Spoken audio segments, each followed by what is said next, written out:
A raise. You should be grateful we even keep you. Reginald Vance laughed, his voice bouncing off the conference room walls of Great Lakes Precision Instruments. I sat perfectly still in my chair, the quarterly performance review folder open before me. I had given 7 years of exceptional evaluations to this company, 7 years without a single pay increase. Abigail, your request is unrealistic. Beatrix Albright, the chief financial officer, tilted her head with exaggerated sympathy.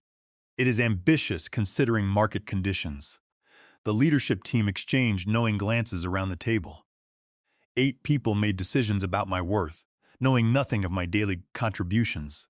I developed the calibration method that increased our precision by 37%, I said, keeping my voice steady. Production time was cut in half, from 6 hours to just under 3 hours. The superior contract alone was secured because of my technical specifications. Donald Vance, the vice president of sales, interrupted. Though we both knew my engineering specifications won that deal. I have trained 16 junior technicians since I started. I have personally troubleshot critical issues for our top clients. The European expansion would have collapsed if I had not intervened. Team effort. Reginald Vance cut in. Everyone pulls their weight here, Abigail. My salary has not changed since I was hired, I replied. I am only asking to align with current industry standards. Reginald leaned back, exchanging amused glances with Donald and Beatrix. Industry standards are for average contributors, Abigail. If you want extraordinary compensation, show us extraordinary results. My chest tightened. The calibration breakthrough I had pioneered generated millions. Last quarter's report, which I was not supposed to see, attributed a 28% profit increase directly to my proprietary technical innovations. The numbers speak for themselves, I said, sliding the market research across the table. Engineers with my qualifications are compensated at least 30% higher. Reginald did not even glance at my documents. He simply pushed them back. A raise? You should be grateful we even keep you. The vice president laughed. The whole leadership team nodded in agreement. I stood up, placed an envelope on the table, and said, "Thank you for your time." 3 days later, when they opened it and saw where I was going, their panic calls began. If you are still with me, you understand what it feels like when your worth is dismissed by people who profit from your brilliance. My name is Abigail Thornton, Abby to most, and until 3 weeks ago, I was the lead calibration engineer at Great Lakes Precision Instruments. My title remained technical specialist, despite my responsibilities expanding year after year. By 12, I could reassemble a vacuum cleaner with improved suction. At 16, I modified my high school's equipment to achieve measurements their budget could not afford. My college professors called me Precision Abby, a nickname that followed me. When I joined Great Lakes, I was grateful for the opportunity. My starting salary seemed reasonable for a recent graduate, and the promise of growth kept me motivated through long hours and demanding projects. My calibration breakthrough came in my second year. I spent weekends experimenting with alternative methods, finding a hybrid approach that integrated digital measurements with mechanical fine-tuning. Precision improved dramatically while cutting calibration time from 6 hours to just under 3. The production floor implemented my technique within a week, and suddenly our products outperformed every competitor in accuracy tests. Orders increased, quality complaints disappeared, and client retention hit 100%. I waited for recognition, a promotion, or a bonus. Instead, in the next quarterly meeting, my innovation was presented as our new proprietary method with no mention of my name. Reginald Vance took questions from impressed board members while I sat silently in the back row. This is how business works. My colleague Clara Higgins told me afterward. Individual recognition is not how you advance here. Be patient. So I was patient. I trained new hires on my calibration method. I documented every step so production would not suffer. I answered calls from clients at midnight. The European expansion came in my 5th year. The first shipment of machines failed inspections. The expansion team was in crisis with millions in equipment sitting in warehouses unusable. Abby, we need solutions, not explanations, Reginald Vance said. Either fix this or we will find someone who can. I canceled plans for the next 6 weekends. My relationship with Nicholas Bennett ended when I missed his sister's wedding because I was locked in the lab. I redesigned critical components, revised testing protocols, and created new calibration standards specifically for European requirements. By the seventh week, our equipment passed inspection. Each year, my reviews praised my dedication, while my compensation remained unchanged. I watched newer engineers with half my experience negotiate higher starting salaries. When human resources refused adjustment, I started applying elsewhere.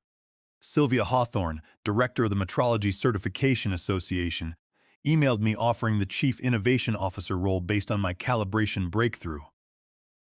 The Metrology Certification Association sets the standards that every manufacturer in our sector must meet. Their certification is the difference between market access and bankruptcy. Their offer included compensation that made my current salary look like a clerical error, plus authority to shape industry practices. I met with Sylvia for dinner, intending only to gather information. 3 hours later, surrounded by empty plates and pages of notes about potential improvements, I realized I had found my path forward. I need 2 weeks to properly transition my current projects, I told her as we parted. Take the time you need, Sylvia replied. We have waited years for someone with your vision. I decided to give Great Lakes one final chance with a modest review request. Instead, I got laughter. Walking back, a strange calm settled over me. I accepted Sylvia's offer and drafted a concise 2-paragraph resignation letter, placing it in an envelope. The next morning, I arrived at work as usual. At precisely 9:30, I walked to the conference room where the leadership team was having their daily briefing. I knocked once and entered. 8 pairs of eyes turned to me. Abby, we are in the middle of something, Reginald Vance said, annoyed. I approached the table silently and placed the envelope in the center. Thank you for your time, I said, and walked out, closing the door behind me. The envelope remained unopened for 3 days. The envelope remained unopened for 3 days. I continued working, documenting processes, and training colleagues on aspects of my role that only I understood. No one mentioned my resignation. On the 3rd day, while I was calibrating equipment for our newest client, my phone began vibrating continuously in my pocket. I pulled it out to see 6 missed calls from Human Resources, 4 from Reginald Vance, and 2 from Beatrix Albright. I turned the device off and finished my calibration routine. What happened next would reshape not just my career, but the entire industry's standards of excellence and accountability. And it all began with a simple unopened envelope. When I returned to my desk, Brenda Davis from Human Resources was waiting for me. Abby, she lowered her voice. Reginald opened your letter. He is concerned. Can we talk privately?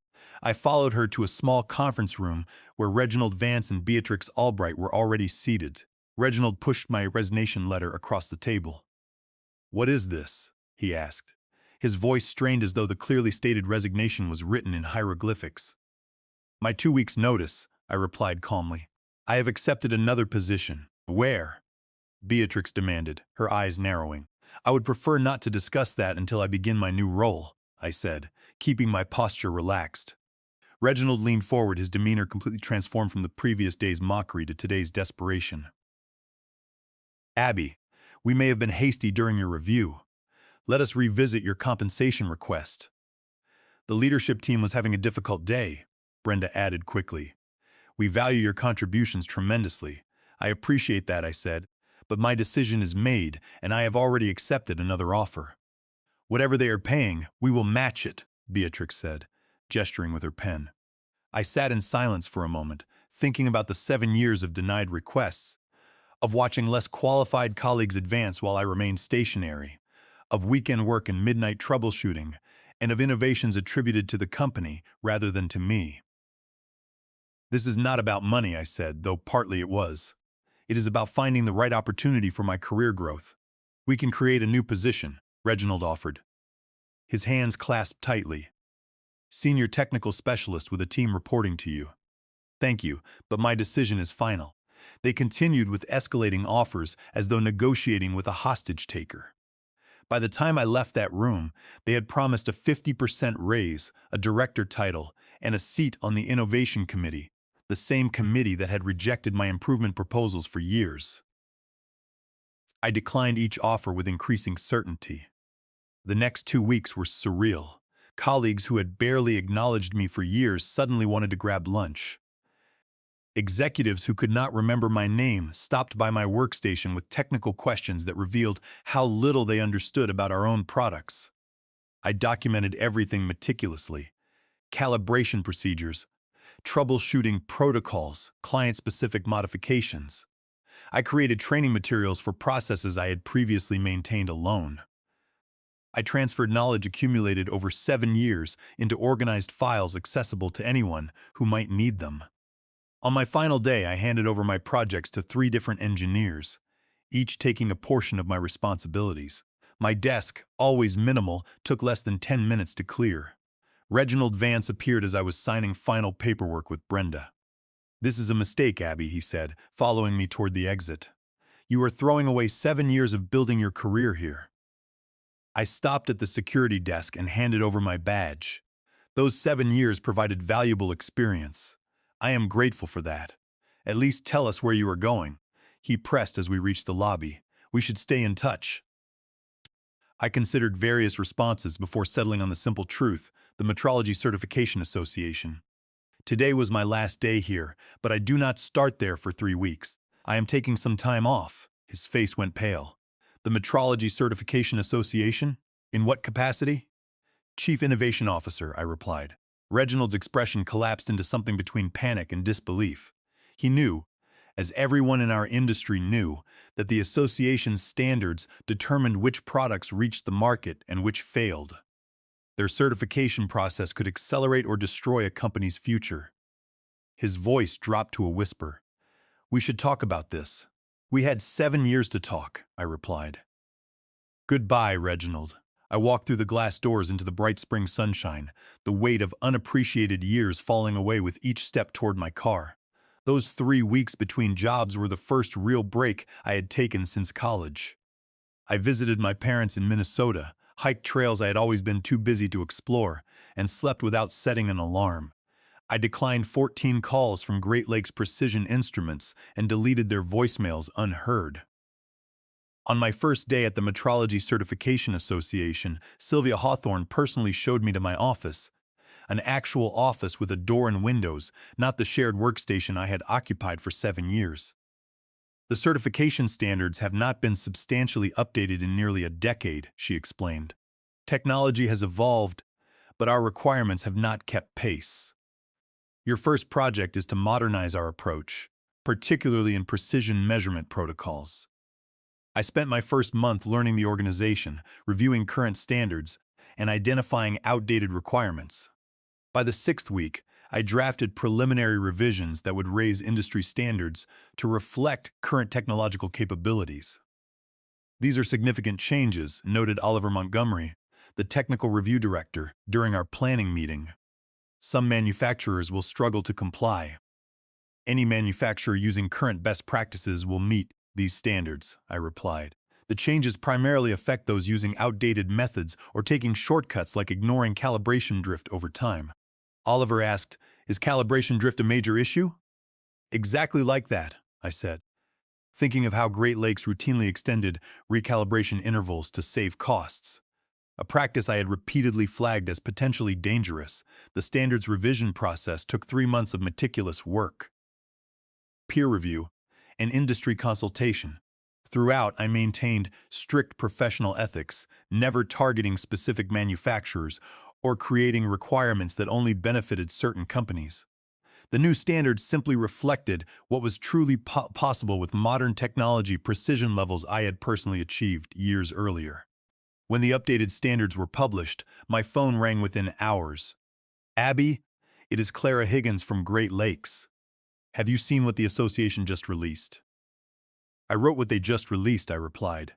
"These precision requirements, the calibration schedules, they are impossible." "They are not impossible," I said. "I implemented similar standards at Great Lakes 3 years ago, but they were never formally adopted because of cost concerns." Silence stretched across the line before Clara spoke.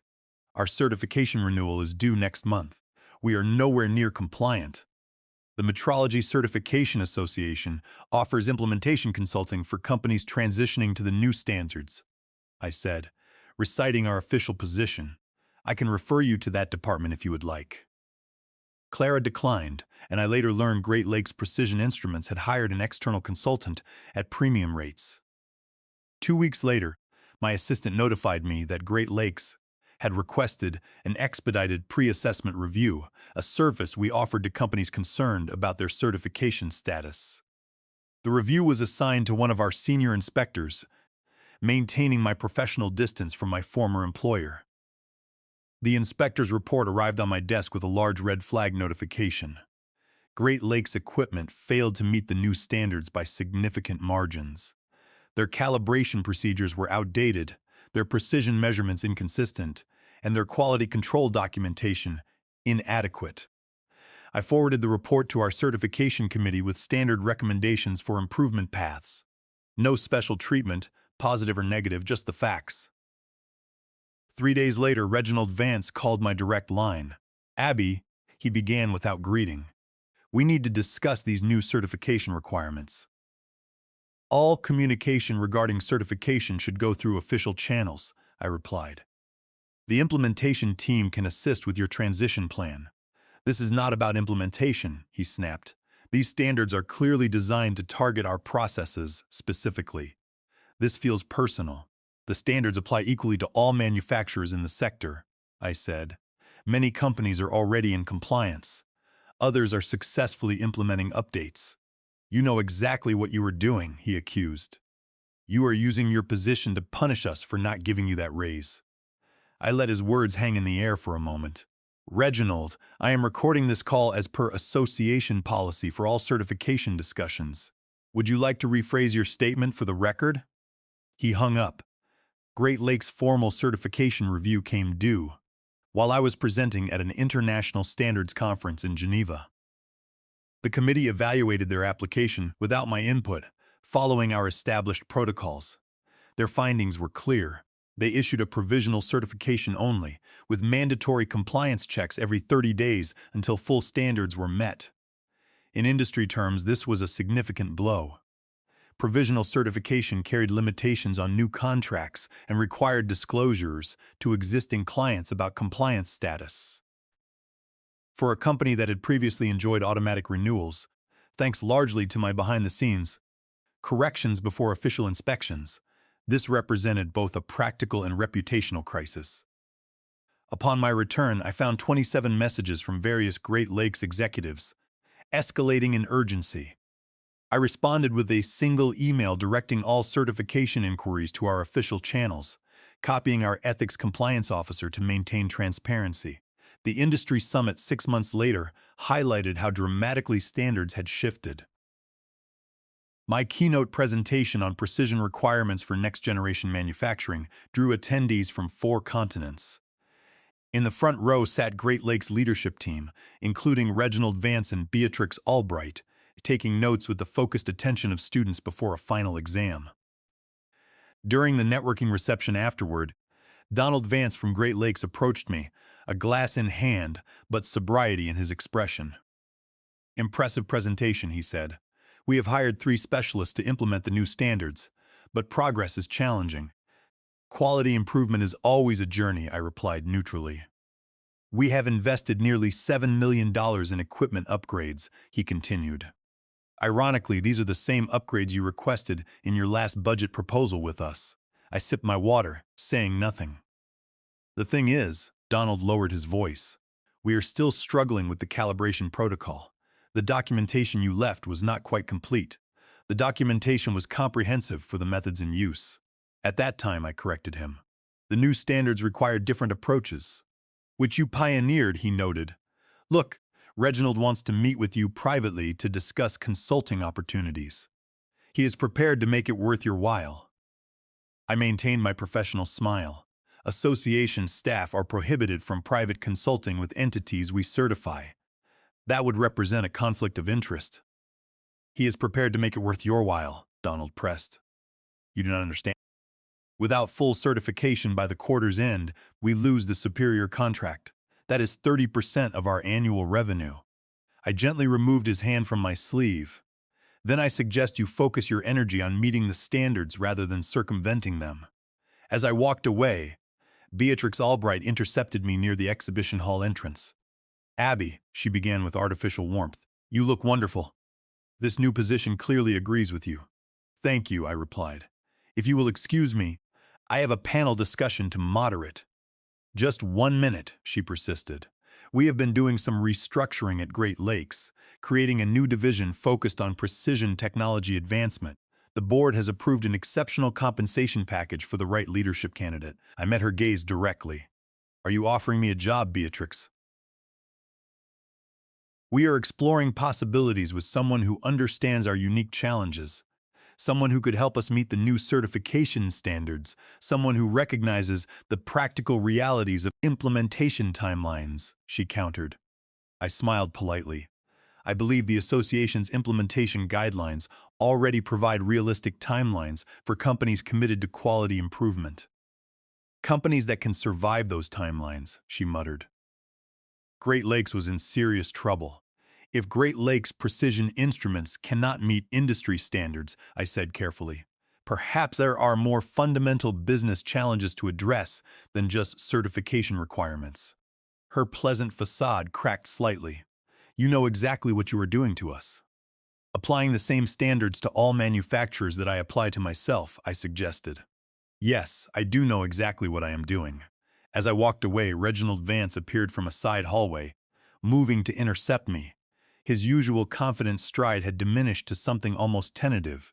His face showed the strain of months fighting against the inevitable. "2 minutes," he said, stepping into my path. "That is all I ask." Against my better judgment, I paused. "We made a terrible mistake," he admitted, lowering his voice. "Would you consider consulting for us? Name your price." I studied the man who had laughed at my request for fair compensation after years of dedication, who had taken credit for my innovations while denying me advancement. "I am afraid I am quite grateful for my current position," I replied, echoing his dismissive words from our last performance review. As I stepped around him, he called after me, "This is not over, Abby." I turned back briefly. "You are right about that, Reginald. For Great Lakes Precision Instruments, this is just beginning." What I could not tell him was that the true reckoning was still coming. Because while updating industry standards had created problems for my former employer, those changes were never about revenge. They were simply good business practice, long overdue improvements that benefited the entire sector. My actual plan was only now entering its final phase. The panel discussion on ethics and technical innovation was my last official event at the summit. As experts debated the boundaries between proprietary methods and industry standards, I noticed Reginald slipping out of the auditorium, his phone pressed to his ear, his face tense with urgency. 2 weeks later, industry news reported that Great Lakes had secured an emergency loan to fund strategic improvements. Reading between the lines, they were burning cash to meet certification requirements before losing major contracts. Back at the Metrology Certification Association headquarters, my team had begun the second phase of our standards modernization, transparent attribution protocols. This new framework would require companies to properly credit technical innovations to their original developers, both to recognize individual contributions and to create clear chains of intellectual ownership. Patents are expensive, time-consuming, and often impractical for process innovations, I explained. Many breakthrough methods are developed by employees who lack the resources to patent their work independently, while companies claim these innovations as proprietary without acknowledging the creators. After 3 hours of debate, the board approved the initiative. It would be implemented as a voluntary certification enhancement for the first year, becoming mandatory in the second year. Companies need time to adjust their documentation practices, the board chair explained. This gives them a transition period while still rewarding early adopters. Perfect. The voluntary phase would serve my purposes even better than a mandatory rollout. That evening, I received an unexpected visitor at my office as I was preparing to leave. "Abby, got a minute?" Clara Higgins stood in my doorway. "Clara, what are you doing here?"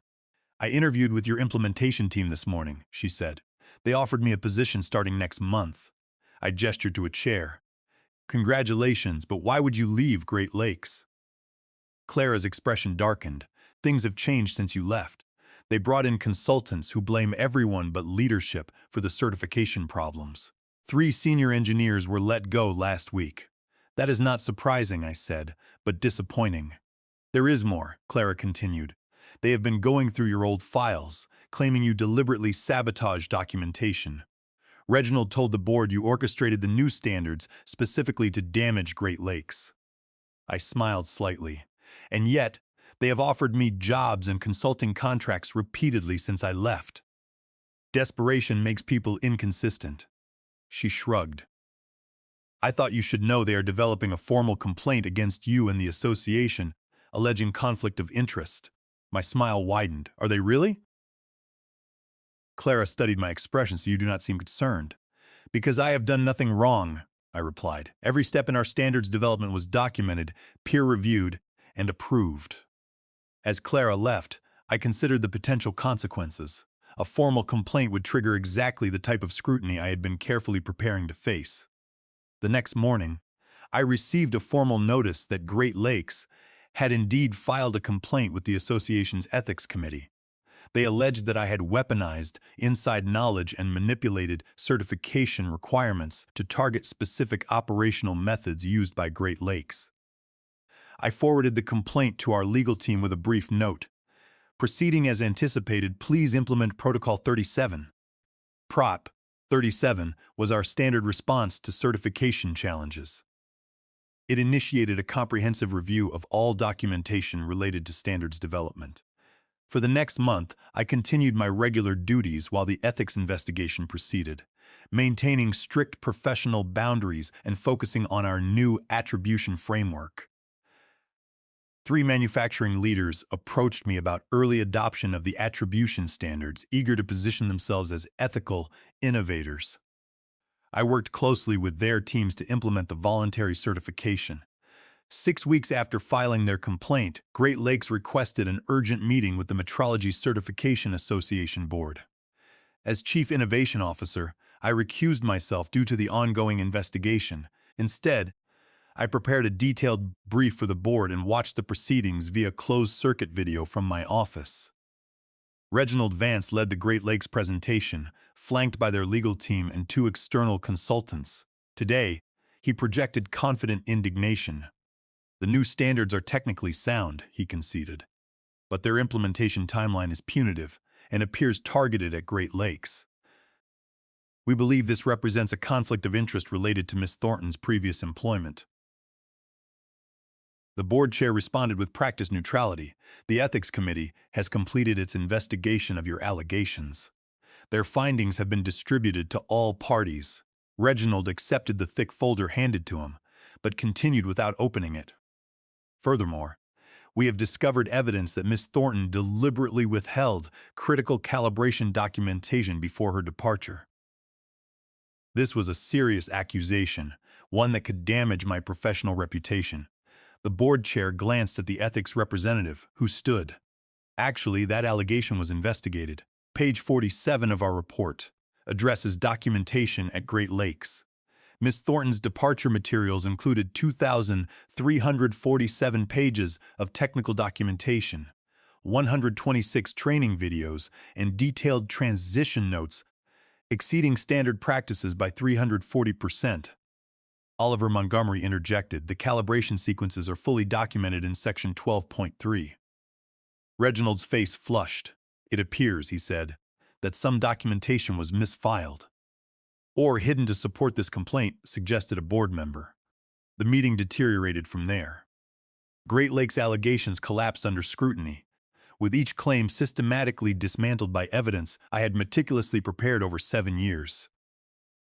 You see, my revenge was never about creating impossible standards or targeting my former employer. It was about creating a system where truth could not be buried, where contributions could not be stolen, and where excellence could not be exploited. For 7 years, I had documented everything. Not just technical processes, but every interaction where my ideas were appropriated and every meeting where my contributions were minimized. I had maintained dual records, the official documentation and my personal archive. When I joined the association, I did not need to target Great Lakes. I simply needed to create systems that would naturally expose what had been happening. The attribution framework was the final piece. Under SEC Rule 10b-5, companies are prohibited from making materially misleading statements to investors. Great Lakes had claimed proprietary ownership of my calibration methods in their investor communications to secure loans and boost stock value. By documenting that these innovations were actually my uncredited work and showing that they had deliberately hidden this fact, we triggered a federal securities fraud investigation. Within a week of the hearing, Reginald Vance was placed on administrative leave.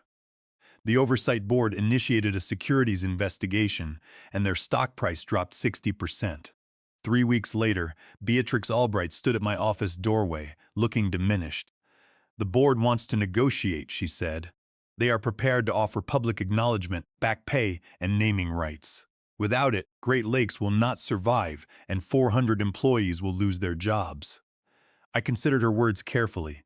The attribution framework offers a path forward for companies willing to honestly document their innovation history.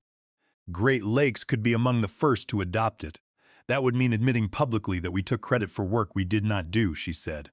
"Yes," I replied simply. "It would mean telling the truth." She nodded slowly. "I will take that to the board." "But Abby, was this your plan all along?" I met her gaze directly. My plan was to create an industry where innovation is properly attributed. What is happening to Great Lakes is simply the natural consequence of years of decisions made by its leadership. The following month, Great Lakes became the fourth company to adopt the attribution framework. Their implementation included a public reconciliation of innovation credits, acknowledging 26 engineers whose contributions had previously been attributed to proprietary company methods. My name led the list with 17 distinct innovations spanning 7 years. Reginald Vance and 3 other executives resigned in disgrace. The new chief executive officer introduced a transparent compensation structure tied directly to innovation contributions. Clara Higgins returned to Great Lakes to lead their attribution compliance team. 6 months later, Great Lakes received full certification. Their stock price stabilized, and while the superior contract was gone forever, new clients attracted by their ethical transformation filled the gap. At the next industry summit, I presented the final version of the attribution framework, now adopted by over 60% of certified manufacturers. Nicholas Bennett, now working for a competing certification body, raised his hand. "How do you respond to critics who say this framework primarily benefits individual innovators at the expense of corporate investment?" I smiled. "Innovation without attribution is appropriation. Companies that understand this attract the best talent, produce the best products, and ultimately deliver the best returns to investors. This is not about individuals versus corporations. It is about creating an ecosystem where excellence is recognized, rewarded, and therefore replicated." As the audience applauded, I thought about that envelope I had placed on the conference table a year earlier. The revenge was not in leaving Great Lakes. It was not even in exposing their practices. The true revenge was in creating a world where what happened to me could not happen to anyone else. If this story resonated with you, take a moment to like and subscribe. Have you ever had your contributions overlooked or appropriated? Share your experience in the comments below. Remember, recognition may be delayed, but excellence leaves evidence that eventually tells its own story.